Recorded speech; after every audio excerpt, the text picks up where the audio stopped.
Bonsoir et bienvenue à vous, fidèles téléspectateurs de la radio-télé Voici l'homme. À la présentation, c'est votre humble serviteur, Monsieur Gogo Londolé, qui reçoit pour vous un invité de marque, un ancien expert comptable agréé.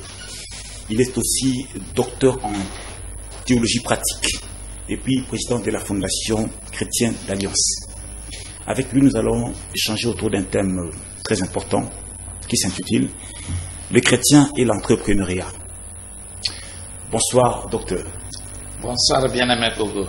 Vraiment, je suis très content de votre présence sur ce plateau. Merci, je suis content aussi d'être reçu chez vous.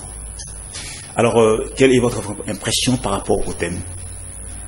Oui, le thème vaut la peine d'être évoqué à ce temps.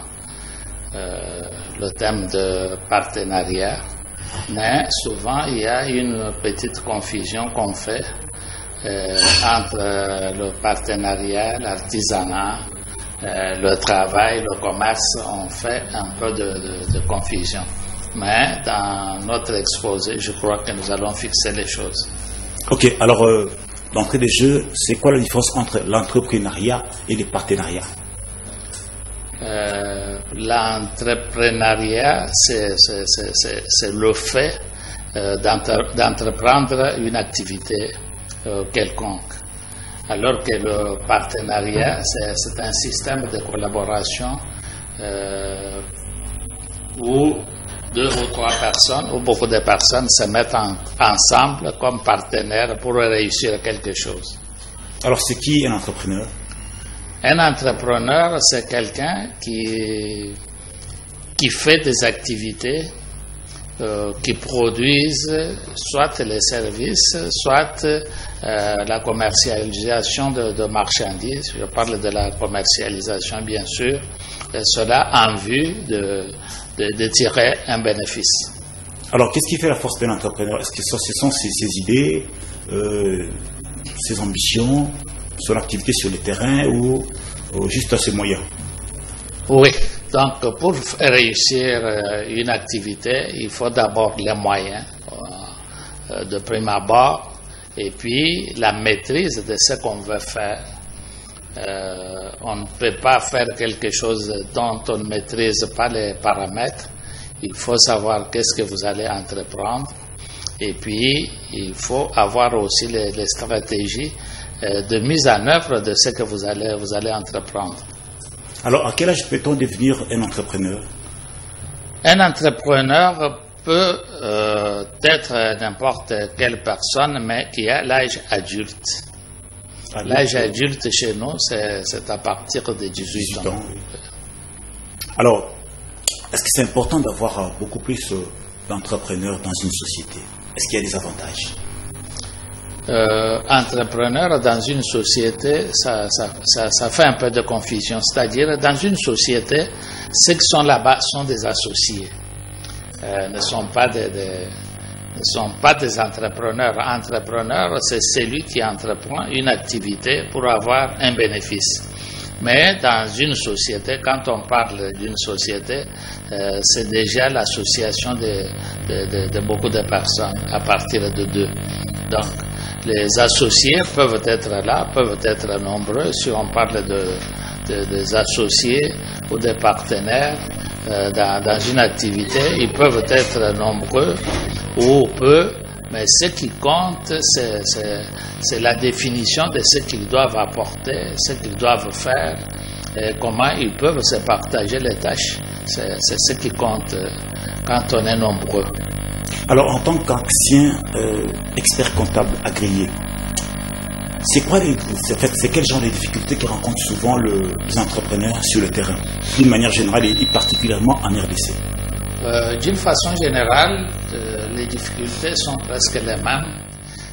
L'insuffisance parfois des moyens mis en œuvre pour pouvoir réussir ce qu'on fait. Et puis, pour ceux qui ont beaucoup d'argent, la gestion du personnel, c'est quelque chose qui pose aussi des problèmes. Parce que quand on a un personnel, il y a des personnes qui ne sont pas compétentes, qui sont là qu'il faut gérer. Et il y a aussi parmi le personnel d'une activité ou d'une entreprise ceux qui veulent aussi devenir assez rapidement aussi entrepreneurs. Et cela en cherchant à prendre les biens qu'on gère pour les mettre de côté et devenir aussi entrepreneur. Ça, c'est ce qu'on a toujours vu chez nous. Même dans le domaine des transports, si vous engagez quelqu'un, vous avez un taxi à l'état neuf, vous verrez que le chauffeur, s'il est malhonnête, il commence déjà à chercher des paves à acheter pour monter aussi son véhicule à lui. Et pour arriver à ça, ce n'est pas avec le salaire ou ce qu'on reçoit d'une façon nette qu'on va faire ça. Il y a beaucoup de manœuvres, mais qui tombent sur le dos de l'entrepreneur. Alors, avec tout ce qu'on a comme réalité, vous venez d'étaler beaucoup d'éléments importants. Alors, avec tout ce qu'on a comme réalité du pays, est-ce qu'il est facile à un Congolais d'entreprendre quelque chose et devenir peut-être millionnaire dans moins de 5 ans? Oui, devenir millionnaire, ça dépend du capital qu'on a. Si le capital n'est pas important, vous allez beaucoup souffrir pour pouvoir l'augmenter. Mais si on a un capital suffisant, c'est comme ça qu'on peut parler de millionnaire en fonction de ce qu'on a, pour dire je peux fructifier ça et dans autant de mois, autant d'années, je quitte de ce capital du départ pour arriver à des millions, tel que vous le dites là, mais les millions ne sont pas donnés à tout le monde. Pas donnés à tout le monde? Non. Alors, un petit conseil aux gens peut-être qui avaient commencé une activité et après une raison ou une autre, ils s'arrêtent à mi-chemin. Oui, ceux qui s'arrêtent à mi-chemin, ce sont des gens qui n'ont pas pu planifier leurs activités.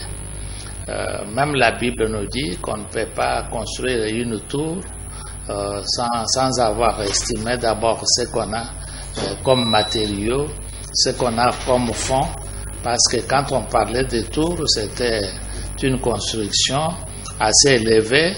À ce temps-là, dans la Bible, c'était des tours qu'on construisait de façon à ce que les surveillants ou les sentinelles restent tout au fond là de la tour pour voir si les ennemis venaient d'un côté ou de l'autre pour attaquer le pays.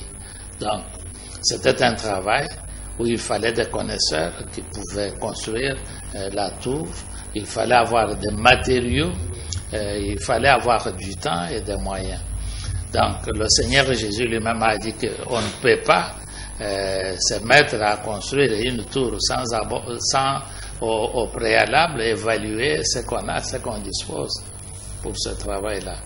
Et quand on a commencé un travail, sans savoir combien de temps je vais faire avec l'argent que j'ai, quels sont les fonds qu'il faut utiliser pour payer le personnel, vous invitez les gens à collaborer avec vous dans une activité, ils ne sont pas payés, ils ont leurs besoins, et finalement, ils cherchent s'ils ont une petite ouverture quelque part à soutirer, c'est ce qui est là comme fond de roulement de l'activité.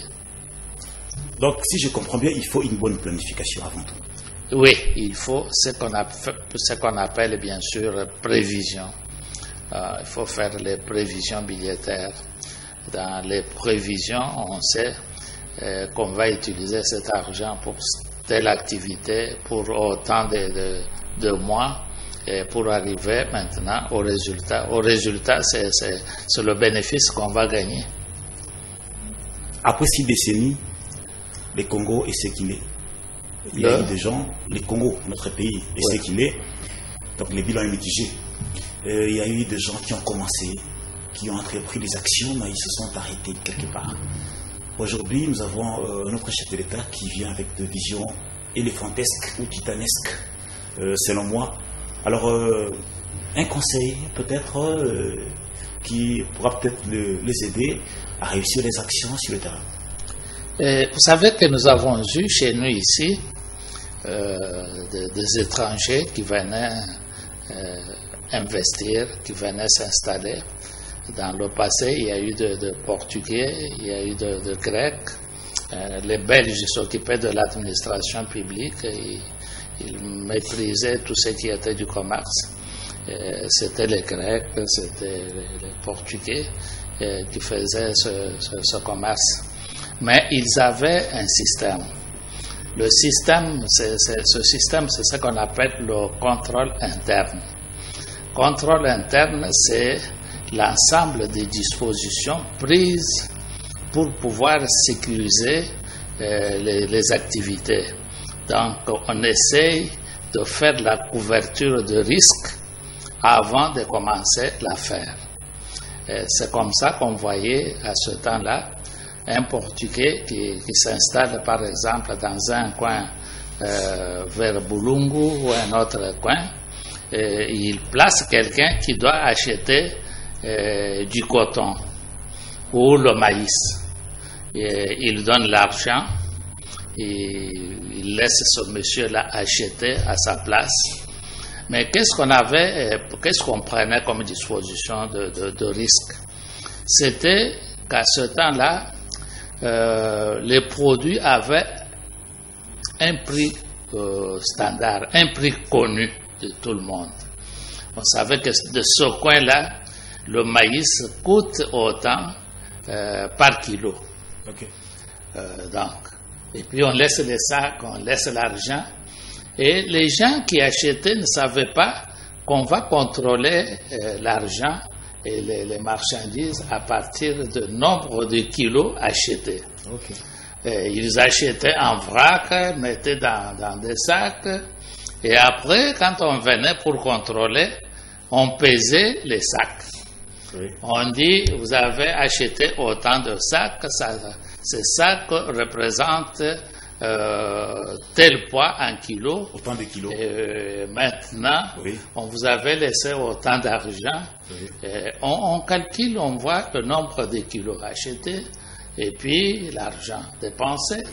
Et on dit, vous avez volé et on arrêtait les gens. Mais les gens ne se rendaient pas compte tout au départ qu'on va les contrôler à partir du poids des marchandises achetées. Donc c'était leur technique de l'époque. Oui, c'est normal, même de l'époque, même à ce temps. Moi, quand je travaillais en tant qu'expert comptable, la première des choses qu'on faisait pour les gens qui commençaient les activités, c'était de leur faire la couverture de risques administratifs et financiers. Et pour le moment, nous ajoutons même la couverture des risques techniques, parce que le patrimoine des entreprises est constitué de beaucoup de machines qui ont une durée de vie bien déterminée. Et pour récupérer l'argent dépensé dans ces machines-là, il faut que chaque machine respecte sa durée de vie. Ce qui arrive chez nous ici, est que des investissements de beaucoup de valeur tombent en panne avant qu'on récupère l'argent par la production. Et cela vient d'une mauvaise couverture des risques techniques.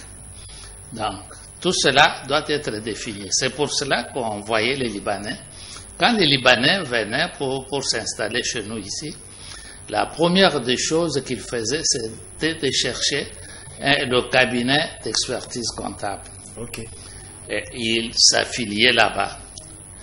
Moi, j'ai eu à voir beaucoup d'investisseurs libanais quand j'étais installé. Donc, ils vous contactaient d'abord? Oui, ils viennent. Ils vous contactent. Vous qui maîtrisez les choses du pays, même l'administration fiscale du pays, ils vous contactent. Et puis, ils contactent aussi un avocat. Okay. L'avocat, c'est pour faire des statuts. L'avocat, c'est pour guider l'homme d'affaires à ne pas tomber dans des pièges qui peuvent se présenter dans la gestion des affaires. Mm-hmm. Donc, si on avait déjà ces deux personnes, un expert comptable et un avocat, le Libanais pouvait être tranquille. Même quand on vient par les agents de l'État, il dit ça va, moi je ne connais rien de tout cela. Oui. Allez voir mon avocat avec vos documents. Allez voir mon expert comptable. Mais est-ce que ça s'est fait jusqu'aujourd'hui? Je crois oui. Ça s'est fait pour les personnes les plus guidées. Mais chez nous ici, on ne fait pas ça. Quand vous dites à un frère du pays, on peut vérifier vos histoires, on peut vous conseiller, il n'accepte pas. Moi, j'ai eu à diriger un cabinet d'expertise comptable. Oui. Pendant beaucoup d'années, c'était un grand cabinet. On n'avait pas vraiment des entrepreneurs congolais et à l'époque qui s'intéressaient à ça. Aujourd'hui, il y en a qui s'intéressaient. Je parle de beaucoup. Oh, okay. Beaucoup. Okay. Parce que c'est notre pays. Quand on parle de beaucoup, il faut voir le nombre de commerçants qui exercent leurs activités dans de différents domaines. Et il faut voir maintenant sur ce nombre-là qui s'intéresse à avoir un cabinet d'expertise comptable pour les conseils en comptabilité ou en fiscalité. Donc, ça n'arrivait pas. Et parfois, les gens confiaient le contrôle des gestions de leurs affaires aux membres de la famille, à un cousin, à une nièce, à une dame de la famille qui n'avait aucune idée. Aucune notion. Aucune idée sur ce qu'on fait dans ce domaine-là de contrôle. Parce que quand vous contrôlez les gens des niveaux beaucoup plus avancés, il faut être au-dessus d'eux. Parce que nous, quand on nous invitait à faire l'audit dans des entreprises, on visait les comptables et les directeurs financiers. C'est ce que FEVIGE fait aujourd'hui. Oui, on voyait ces gens-là, et donc il fallait être au-dessus d'un comptable pour pouvoir voir ce qu'il fait. Et il fallait être aussi au-dessus d'un directeur financier pour voir tout ce qu'il a fait, là où il a commis des bêtises, là où il y a eu des erreurs. Donc il fallait être au-dessus. Donc, si je comprends bien, les experts comptables sont vraiment importants pour un pays. Oui, sont importants, même pour leur formation. C'est une formation qui était solide à notre temps, parce que on n'avait pas beaucoup d'experts dans le pays. Et après, ici, les choses ont changé. Nous avons vu même nos jeunes licenciés qu'on auditait, qui sont devenus, vous le voyez, un jour, il dit, je suis devenu aussi expert comptable. Oui, ça va, ça avance. Est-ce qu'ils se défendent bien sur le terrain? Est-ce qu'ils se défendent bien sur le terrain? Vous? S'ils sont efficaces sur le terrain? Moi, je ne suis pas venu vraiment faire un procès d'intention pour le métier des autres, oui. Mais je fais voir au moins ce qui arrive, des petites constatations d'erreurs ou de faiblesses de contrôle de la gestion ou de couverture des risques. Ok, parce que nous parlons de l'entrepreneuriat. Un pasteur dans une église, comment est-ce qu'il peut susciter cet esprit chez les fidèles? D'abord, chez nos fidèles, nous devons parler du travail, parce que tout ce qu'on fait dans des entreprises, c'est le travail. Oui. Le travail peut être dans tel ou tel autre domaine. Dans la Bible, nous voyons de la création du monde, dans la Genèse, Adam a eu la charge de cultiver le jardin d'Éden.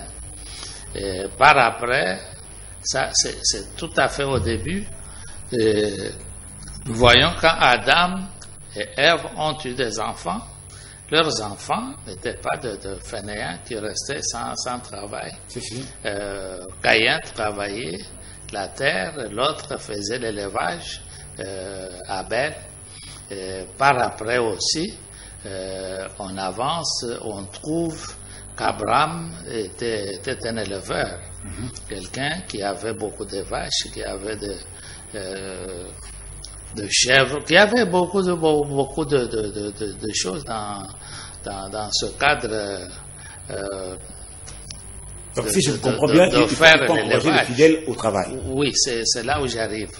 Il faut que les fidèles sachent d'abord que le travail est utile et que Dieu compte sur le travail de chacun et de chacune. Voilà. Alors, dans une famille, comment est-ce qu'un parent peut aussi susciter l'esprit d'entrepreneuriat dans ses enfants, dans sa progéniture? D'abord, quand les enfants grandissent, il faut les pousser à travailler. Oui. Moi, j'ai eu aussi des enfants et j'ai de grands-enfants. Oui. Tout au début, là, quand les enfants terminaient, réussissaient aux examens d'État, le diplôme sortait après beaucoup de temps. Et je ne laissais pas mes enfants croiser les bras à la maison. Je les poussais à faire autre chose. L'autre est passé pour se faire enseignant avant que son diplôme d'État arrive. L'autre, je lui ai poussé à faire tout ce qu'il pouvait trouver. Il avait travaillé dans une brasserie comme quelqu'un qui aidait les autres. Journalier. Oui. Alors qu'à la maison, nous n'avions pas une situation qui me permettait que mes enfants aillent faire n'importe quoi. Okay. À ce temps-là, en tant qu'expert comptable, agréé, j'avais une position d'aisance, mais je n'avais pas permis à mes enfants de rester à la maison. Oui. Et cela les a aidés à comprendre aussi le monde du travail. Okay. Maintenant, ils ne sont pas à ce niveau-là, ce sont des cadres à un niveau très élevé dans le pays. Donc, mais ils ont eu à passer par ce genre de choses. Mais il faut que les parents encouragent les enfants. Encouragent. Dans les églises, il faut qu'on encourage aussi les membres à travailler, à faire quelque chose. Et de là, Dieu aussi. Vous savez, Dieu nous donne aux gens les capacités de faire beaucoup de choses. Dans l'Exode chapitre 31, quand on avait à construire le tabernacle dans le désert, Dieu, sachant bien qu'on allait utiliser l'or et l'argent, et il avait donné l'intelligence à quelques personnes pour travailler l'or comme bijoutier, pour travailler l'argent. Il signale même à Moïse, il dit, j'ai donné à telle personne, telle autre, la possibilité de faire des ouvrages d'art. Donc, actuellement, les gens essayent de choisir ce qui paye beaucoup plus.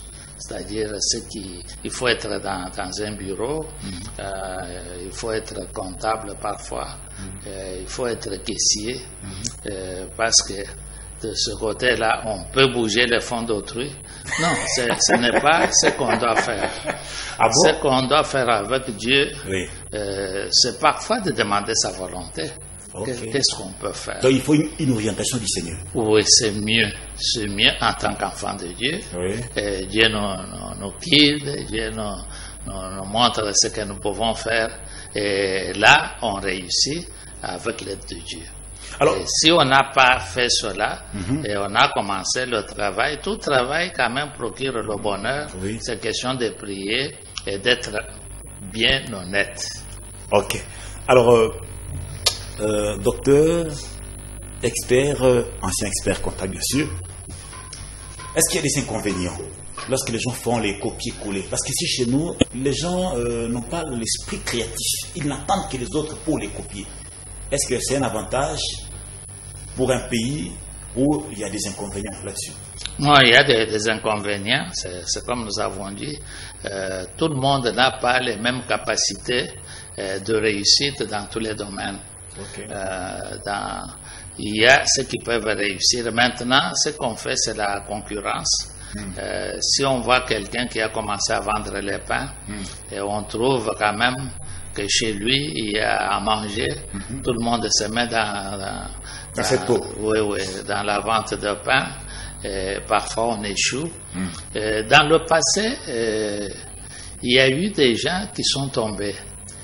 Pourquoi? Parce qu'ils ont vu une tribu dans le Congo central qui faisait le commerce du bois. Et tout le monde s'était lancé dans le bois. Il y a eu beaucoup d'échecs. Et puis, on a essayé d'imiter les gens qui n'apportaient que les bananes. Alors que les bananes ont une durée de vie pour mûrir et puis le transport n'était pas toujours bien aisé. Il y a eu ceux qui sont tombés parce qu'on a voulu imiter tel ou tel autre. Alors que ces gens-là faisaient aussi autre chose en se cachant. Parce qu'il y a un parent qui a révélé à son fils que quand vous me voyez amener les bananes à Kinshasa et je gagnais de l'argent, non. Ça ne venait pas de ces bananes, je faisais l'or. Ah bon?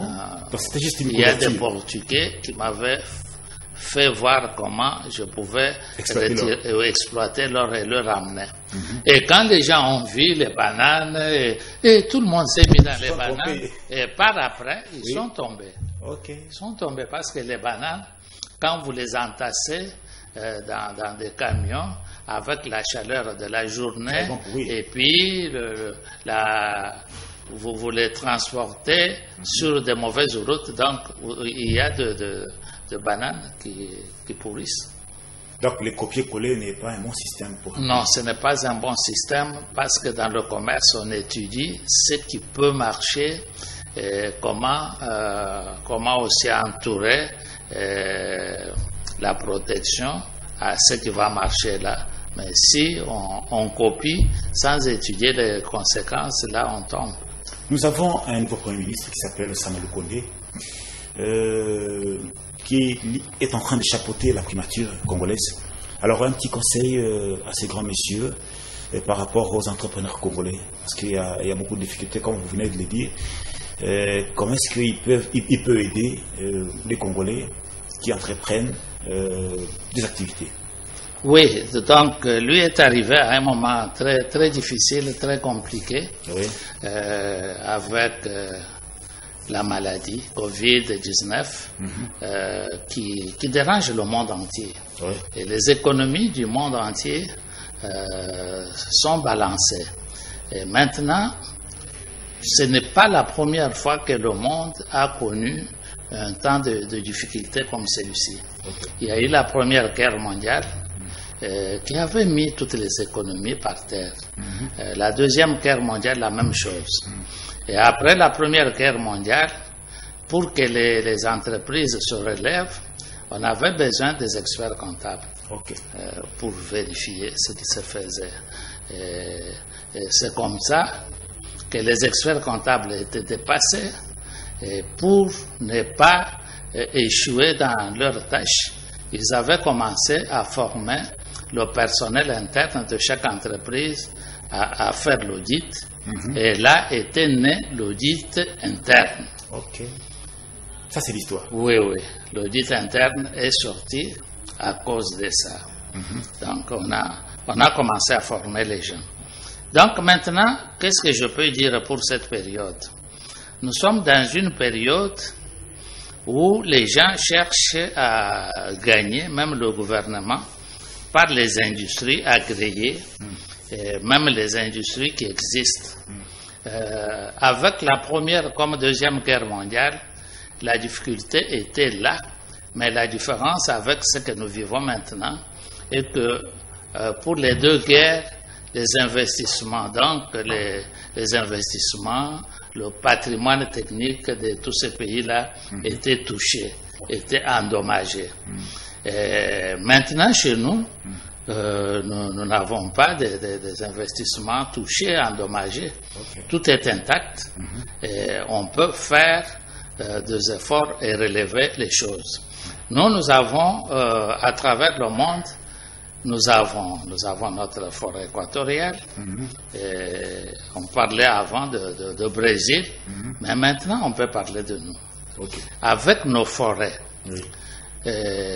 on peut, en échange de ce que nous faisons pour la planète Terre, on peut donner à notre pays un fonds important à cause de nos forêts. Même avant, c'était prévu, mais le pays ne s'occupait pas de ça. Il y a eu même le Gabon, qui n'a pas de grandes forêts comme nous, qui exigeait l'argent et on lui donnait. Donc, chez nous, ici, je crois que nous avons un avenir sûr avec nos forêts. C'est vrai qu'avec la forêt, on peut aussi décoller. On peut avoir des milliards qu'on cherche. Ok, alors un mot de la fin à tous ceux qui nous ont suivis, et puis des formations que vous donnez, parce que vous êtes aussi un grand conférencier. Oui, ce que nous pouvons dire est qu'actuellement, il y a un élément nouveau qui manque à la gestion de nos entreprises, c'est l'audit technique. Quand j'ai travaillé comme expert comptable, les entreprises qui nous invitaient pour l'audit administratif et financier. On devrait voir aussi la circulation des documents administratifs, bien sûr, était une circulation sécurisée. On devrait voir si les caisses, les banques sont sécurisées, et voir aussi si les stocks étaient dans des dispositions qui n'offraient pas de fraude. Et puis, le personnel, est-ce qu'il y avait de fraude au niveau de la paie du personnel? Et c'était ces éléments-là. Alors, qu'il y avait des entreprises à caractère technique qui voyaient leur patrimoine tomber sans penser à faire la couverture de risques techniques. Ce qui faisait qu'une entreprise industrielle qui avait une durée de vie de 30 ans tombait en panne, donc avec l'arrêt des activités, même dans 2 ans. Et cela faisait que la responsabilité des uns ou des autres ne soit pas engagée. Parce que quand on réglemente ces choses-là, on voit même les risques sur la production, les conséquences même sur la production proche et lointaine. Et chez nous ici, l'audit technique n'existe pas. N'existe pas. Moi, en tant qu'expert comptable à ce temps-là, j'ai constaté ça.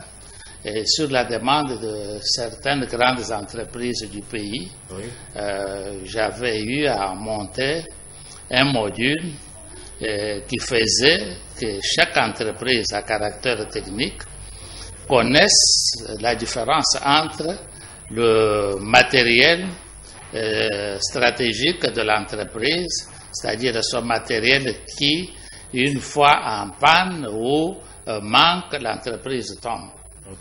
Et puis, l'outil de précision. L'outil de précision doit être recensé, connu, et ça doit profiter de la protection avantageuse au sein de l'entreprise. Et c'est ce qui n'arrive pas. On peut trouver une société qui a un charroi de beaucoup de véhicules. On a de l'argent. On finance les réparations, on finance tout. Mais tant que l'audit technique n'est pas là, pour dire que cette pièce, donc ce moteur, a telle pièce, telle, qui ne peut pas faire 2 ans, donc tout cela manque chez nous. C'est pour cela que je vois que si on ne fait pas, on ne met pas l'audit technique en place, nous l'avons fait, on a eu quand même à recycler les ingénieurs de quelques entreprises du pays, mais comme les fonds ne venaient pas pour qu'on les suive, tout était abandonné. Je ne sais pas s'ils continuent ou pas. Voilà pourquoi nous avons aussi besoin de vos contacts, parce que peut-être qu'il y a des entreprises qui peuvent vous contacter en suivant cette émission. Vos contacts. Oui, nous sommes sur 089 64 37 940. 089 64 37 940 et nous avons aussi 049, donc 9999 05 604 09999 4 fois 05 604. Ok, merci. C'était pour nous un réel plaisir de recevoir ce grand monsieur qui est docteur en théologie pratique, ancien expert comptable, agréé, puis président de la Fondation chrétienne d'Alliance. Donc c'est monsieur Élie Célestin Bouyamba. Merci. Derrière la caméra, il y avait Christian Tondo et puis au niveau de la régie, c'était Sacré Bouyamba. Bonne suite de programme sur notre chaîne de télévision. A plus.